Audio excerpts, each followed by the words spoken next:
البریت والاکرام علی من اختارہ من شجرۃ الانبیاء ومشکات الضیاء والمنہاج البادی والکتاب الحادی مولدہ بمکہ وہجرتہ بطیبہ علا بہا ذکرہ بحجت کافیہ وموعظۃ شافیہ ارسلہ بالدین المشہور والعلم المعصور والکتاب المستور والنور الساطع والضیاء اللامع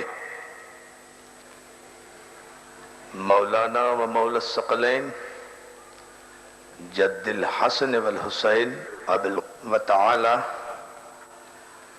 فی محکم کتابہ الحکیم وہو اصدق الصادقین وقول الحق بسم اللہ الرحمن الرحیم یا ایہا الذین آمنوا لا ترفعوا اصواتکم فوق صوت النبی صلوات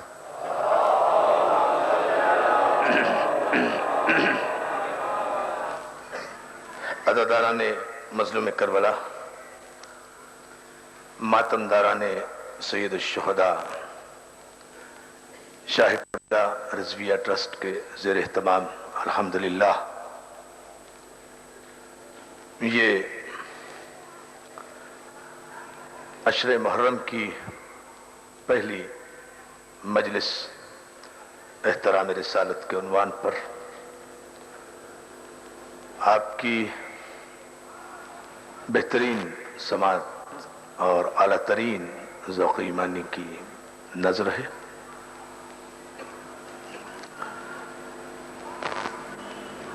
آج 1412 ہجری کا آغاز ہو چکا ہے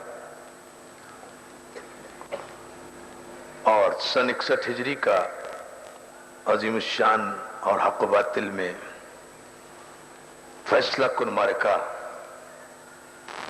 اپنی پوری آب و تاب کے ساتھ انسانیت کے ساتوں آسمان مسخر کر کے اس منزل کو چھونے کے قریب ہے جہاں حسین کا نانا شب معراج پہنچا تھا۔ انسانیت جیسے جیسے شعور و آگہی اور علم کے مرحلے طے کر رہی ہے، ویسے ویسے واقع کربلا اور حسینی کردار احترام رسالت کے عنوان سے سمجھ میں آتا جا رہا ہے۔ یہ عنوان قائم کرتے وقت ہم نے جو بات پیش نگاہ رکھی وہ صرف یہ کہ اگر مسلم امہ کے اکابرین کے ذہن و دل و دماغ میں سن 10 اور 11 ہجری سے لے کر سن 61 ہجری تک کے 50 سالہ دور میں احترام رسالت کے نقوش تابندہ رہتے تو واقع کربلا کے رونما ہونے کا سوال ہی پیدا نہیں ہوتا تھا۔ توجہ ہے آپ حضرات کی اس تمہیدی مجلس پر؟ یزید کا تخت نشین ہونا بھی کوئی حادثہ نہیں ہے، سازش ہے، اور کربلا کا واقعہ بھی کوئی حادثہ نہیں ہے، اس سازش کا فیصلہ کن توڑ ہے۔ صلوات بھیجیں آپ تو پھر میں عرض کرتا ہوں۔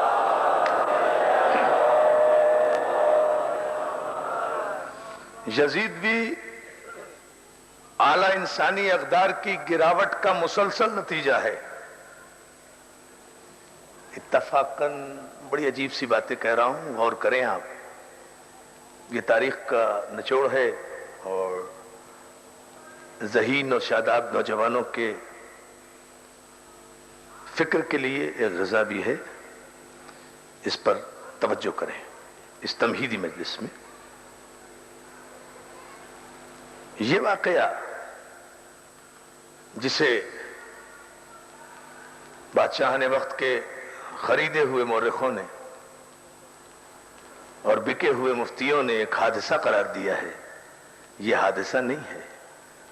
حادثے ہوتے ہیں بھول جانے کے لیے۔ آپ توجہ نہیں فرما رہے ہیں۔ حادثے ہوتے ہیں بھول جانے کے لیے۔ حادثہ تھا، گزر گیا ہوگا۔ حادثے بارہا نہیں ہوتے۔ حادثہ کہتے ہی اسے ہیں کہ جب ہو تو فوراً شوق لگے اور اگلے دن اس حادثے کو آدمی بھول جائے، اسے حادثہ کہتے ہیں۔ لیکن جو 14 صدیوں سے دلوں میں گھر بنا کر بیٹھ جائے وہ حادثہ نہیں ہوگا۔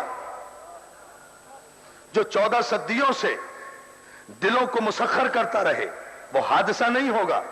جو 14 صدیوں سے بلا اختلاف مذہب و ملت و مسلک انسانیت کے دلوں میں اپنے لیے تاج محل تعمیر کرتا رہے وہ حادثہ نہیں ہوگا۔ جو 14 صدیوں میں جسے انسانیت اپنے سر کا تاج بنا لے وہ حادثہ نہیں ہوگا۔ جس کے لیے دوسری قومیں شرمندگی سے بچنے کے لیے یہ اعلان کر دیں کہ یہ مانا حلقہ اسلام سے ہم دور ہیں مولا، مگر ہم ہندوؤں میں آپ کا قاتل نہیں کوئی۔ توجہ ہے نا؟ صلوات میرے محمد والے محمد پر۔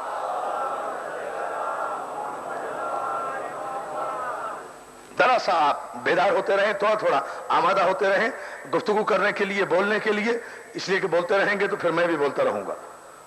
احساس فخر کے ساتھ سنا کریں تذکرہ آل محمد، اس لیے کہ الحمدللہ ہم جن کے ماننے والے ہیں انہوں نے ہمیں کسی میدان میں، کسی چوراہے پر، کسی بازار پر شرمندہ نہیں کیا ہے۔ جو ہم سر جھکا کے بیٹھے ہیں، جو ہم خاموش بیٹھے ہیں، خاموش بیٹھنا علی کو پسند ہی نہیں۔ ممبر سے یہ دعا دیتا ہوں تو یہ دل کی گہرائیوں کی دعا ہوتی ہے۔ دوستو، حادثے بھول جانے کے لیے ہوتے ہیں لیکن حقیقتیں فراموش نہیں کی جاتی۔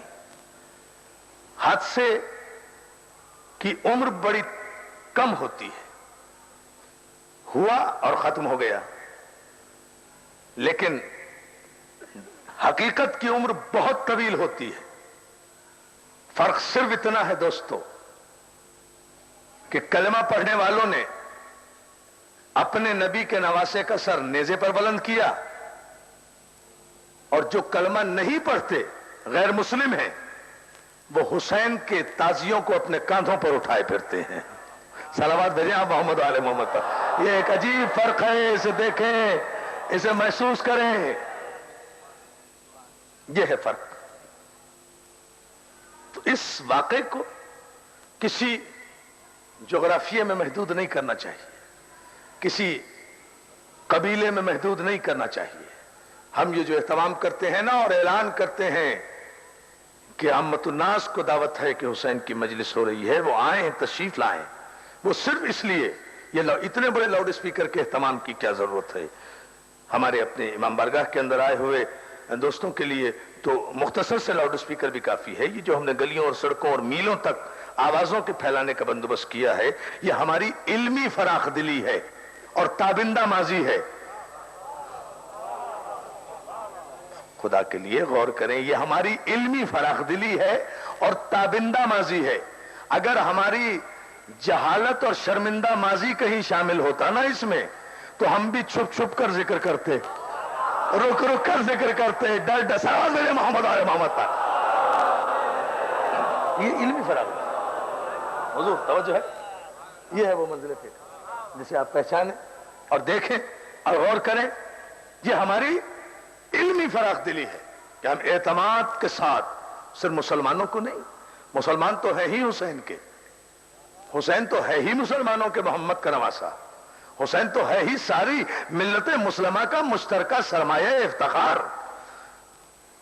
میں تو غیر مسلموں کی بات کر رہا ہوں بھائی، کہ کمال تو یہ ہے کہ حسین اپنی حدود اور سرحدوں سے حسینیت آگے بڑھ رہی ہے، اور جیسے جیسے ظرف بشر میں اضافہ ہوتا جا رہا ہے، اس لیے کہ ظاہر ہے کہ جتنی بڑی